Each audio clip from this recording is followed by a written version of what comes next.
የተከበራችሁ በሰሜን አሜሪካና በካናዳ የምትኖሩ ኢትዮጵያውያንና ኤርትራውያን ቤተሰቦች ይህ አጭር መልእክት የሁላችንንም ልብ ሊነካና ለልጆቻችን ደህንነት ትልቅ ትምህርት ሊሰጠን የሚገባ ነው። ከቀናት በፊት በአካባቢያችን የተፈጠረው አሳዛኝ ክስተት ሁላችንንም ሊያነቃን ይገባል። The sister of 17-year-old Saif Kamil says their mom and brother drove him from their Sammamish home to the Timberlane clubhouse to meet up with 3 friends. When they arrived, those friends told him they'd just been attacked by 3 others. Shortly after, they saw them again. Court documents say Saif and his brother confronted the trio but was pepper sprayed and punched. Then one attacker suddenly produces a knife and stabs Saif 5 times in the neck, chest, and pelvis. He then told his family ቤተሰቦቹ እንደ ማንኛውም ጊዜ ልጃቸውን ከጓደኞቹ ጋር ጥሩ ጊዜ እንዲያሳልፍ በማሰብ በአንድ የመዝናኛ ስፍራ ያደርሱታል። ይህ ወጣት ከጥሩ ቤተሰብ የወጣ እና ብሩህ ህልም የሰነቀ ነበር። ነገር ግን ባልታሰበ ሁኔታ በአንዲት ሴት ልጅ ምክንያት ከሌሎች ወጣቶች ጋር የቃላት ምልልስ ይጀምራል። ሁኔታው ተካሮ ወደ ከባድ ግጭትና ጠብ ያመራል። በስሜት መገፋፋት እና ከእኩዮቹ በሚመጣ ግፊት የተነሳ ይህ ግጭት የወጣቱን ህይወትና የቤተሰቡን ሰላም በከፍተኛ አደጋ ላይ ጥሏል። የልጆቻችን አእምሮ ገና በብስለት ላይ ስለሆነ ትክክለኛውን ከስህተት ለመለየት ሊቸገሩ ይችላሉ።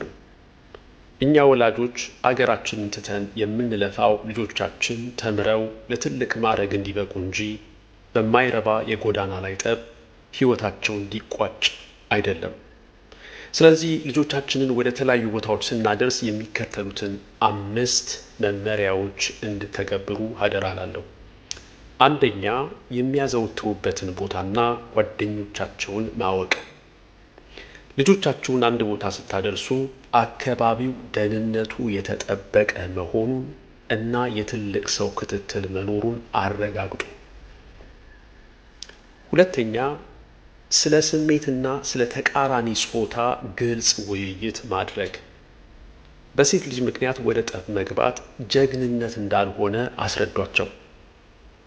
የራሳቸውን ውድ ህይወት ለአንድ አላፊ ስሜት ሲሉ አደጋ ላይ እንዳይጥሉ በጥብቅ ምከሯቸው። ሶስተኛ፣ በማንኛውም ሰዓት ደውሉልኝ የሚል መተማመን መፍጠር።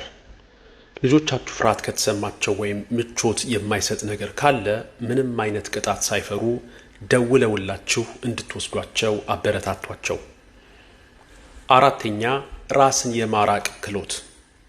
አለመግባባቶች ሲፈጠሩ በኃይል ከመመለስ ይልቅ ራስን ከቦታው ማራቅ ትልቁ ጀግንነትና ብስለት መሆኑን አስተምሯቸው። አምስተኛውና የመጨረሻው፣ የህይወት ቅድሚያ የሚሰጣቸውን ነገሮች ማሳሰብ።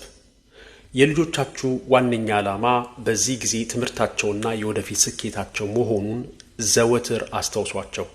በአካባቢያችን የምገኝ የአእምሮ ጤና ባለሙያ እንደመሆኔ መጠን እነዚህን ከላይ የዘረዘርኳቸው ነጥቦች ጥብቅ ሙያዊ ምክሮቼ ናቸው። ከታዳጊ ልጆቻችሁ ጋር በተያያዘ ሁኔታዎች ከብደዋችሁ እየተቸገራችሁ ከሆነ እና የባለሙያ ድጋፍ እንዲያገኙ ማድረግ ከፈለጋችሁ እባካችሁ ከታች በተቀመጠው ሊንክ ወይም በዚህ ቪዲዮ ኮሜንት መስጫ ስር ቀጠሮ ማስያዝ ትችላላችሁ። ለልጆቻችሁ አስፈላጊውን የስነ ልቦና ማማከርና የፈውስ መንገድ ለማሳየት የተቻለኝን ሁሉ እገዛ አደርጋለሁ። ስለተከታተላችሁኝ ከልብ አመሰግናለሁ። ሰላም ለሁላችሁም ይሁን።